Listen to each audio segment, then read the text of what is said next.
Hello everybody and welcome back to another video. So today we're going to be looking at once again my Templar tank, and it's a slightly different build from my last video. It's utilising the Troll King set alongside the Addons set and the bread and butter Tavas, which is no surprise. So anyways, I know it's been a little bit of a while since my last video, so I bet you all can't wait to dive into this one. And with that terrible pun, let's commence. Alright, so first things first, you may have noticed this is actually a stamina Templar build, which is obviously quite a bit different from what I was testing last week.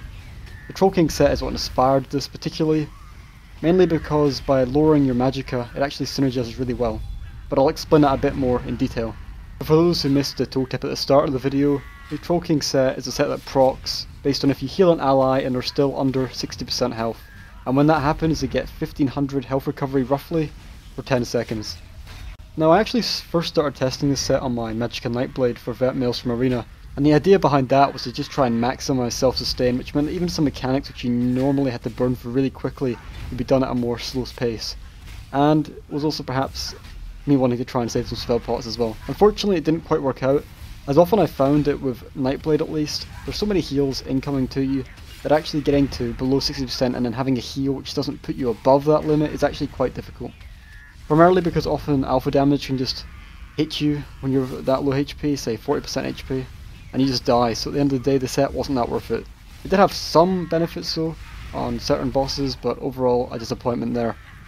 I also quickly realised that with this set, if you're trying to also benefit your group, you wanted to ensure that the heal that you were actually using to proc the set was at a very low level. Consequently, and this is a really roundabout way of answering the first point I made as to why I'd go stamina, is that by minimising my magicka pool and spell damage, I'd be able to ensure that the heals I did use were quite small and actually allowed you to proc the set in between your healer doing their heals, which is obviously the main issue. If you have a main healer, you have to try and weave your little heal in to proc it before they actually top them back up. So with respect to the heals that I wanted to use on this build, I wanted to only use one so that it could be controlled and I wouldn't worry about different levels of heals outgoing, because it would be a bit more RNG in that case. So I went with Cleansing Ritual. Based on how I've set up my tank, is actually a really low HP heal, which is exactly what we want, and is also quite long lasting, which means you can put it down and kind of forget about it and worry about tanking rather than getting distracted by using some elaborate heal which requires constant application.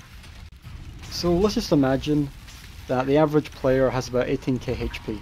So if we turn to our figure regarding 500 to 600 HP per tick heal on Cleansing Ritual, that means that that's only restoring about 3.5% of their HP. That's actually quite useful because it means that proccing the set is pretty reliable, as 56% isn't the lowest health and it does happen relatively frequently. And on top of that, to really maximise the efficacy of the Troll King set, you can run the Addons set, which raises your group's HP by 1000 and a bit. And another benefit to this is it's not like you're putting yourself at a disadvantage to try and maximise the Troll King set, because this Addons set is already a widely used meta tank set, so that's a positive there. Now one of the first things I was curious about when first looking at this set was as to whether it could actually proc and stay active on multiple members at a time. And having tested it, such as you'll see in this fight very shortly when the boss does an AoE, is that yes, actually it can be running on multiple members simultaneously. So that really boosts the efficacy, because honestly the set gets most benefit when lots of outgoing damage is happening on your group, and often in those situations everybody's taking damage. Oh, and if you're wondering what it actually looks like when the set procs, it's that little green fuzzy little sparkly light indication. So yeah, that was a little bit late considering the clip just ended, but if you go back you'll see that there was little fuzzy green lights on everybody. Now I also want to talk about some of the key benefits that being a Templar stamina tank can offer. And while this build isn't finalised, I don't want to stress that, as still I'm playing around with abilities and sets. I do imagine that when I finally do release my Troll King Templar build, it will be stamina tank.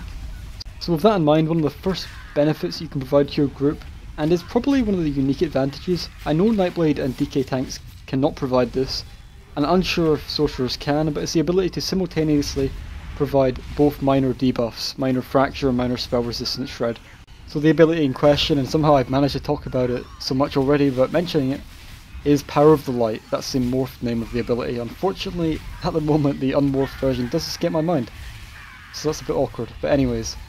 The real benefit to this is naturally, with all resistance shred, it's going to increase your group DPS by a dramatic amount. This will be especially noticeable in Trials, as there's more DPS present to benefit.